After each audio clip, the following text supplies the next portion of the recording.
हमारे देश में भगवान शिव का जितना महत्व है, दूसरे और किसी देवी देवताओं का उतना महत्व नहीं है। जितना मंदिर पूरे देश में भगवान शिव का है, शायद ही किसी और देवी देवता का मंदिर पूरे देश में हो। ऐसा क्यों? शिव हमारे लिए क्यों उपयोगी है? शिव का अर्थ ही होता है शुभ, लेकिन हमने उसे काल कहा है।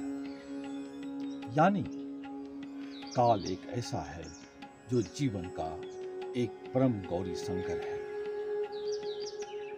जहां पे सब विलीन हो जाते हैं।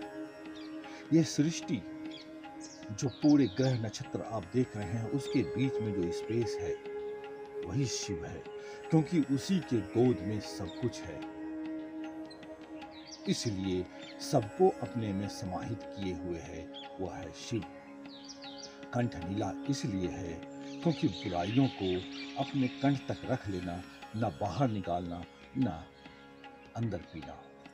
माथे पे चांद है यानी शीतलता। गले में सांप है यानी मौत को भी अपने कब्जे में किए हुए है। उनके बेटे गणेश चूहे की सवारी कर रहे हैं, यानी एक घर में सांप और चूहा होते हुए भी एक दूसरे के दुश्मन नहीं है। यानी हम यूं कहें तो शिव ही जीवन है और शिव से ही जिंदगी शुरू होती है और अंत में प्रभु के चरणों में समाप्त हो जाती है। इसलिए हमारे देश में महाशिवरात्रि का महत्व जितना दिया गया है उतना शायद ही किसी और धर्मों में दिया गया है। दूसरी बात यह है कि दुनिया के सारे धर्मों में स्वर्ग की महत्ता को बताया गया है, मौत को बहुत नीचे रखा गया है, रखा ही नहीं गया है।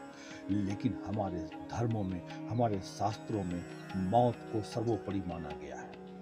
यानी जितनी महत्ता हमने शिव को दी है उतनी महत्ता दुनिया के किसी धर्म ग्रंथों में नहीं मिलती है, क्योंकि सबने जीवन की परिकल्पना की है, हमने मौत की भी परिकल्पना की है और मौत को भी साक्षात्कार करके कहा है यही ब्रह्म है, यही प्रभु है। इसी में मिलना ही जीवन का लास्ट लक्ष्य है।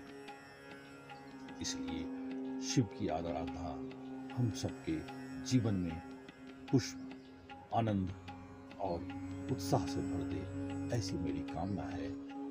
अंत में आपके अंदर बैठे हुए प्रभु को मेरा प्रणाम, शुक्राना।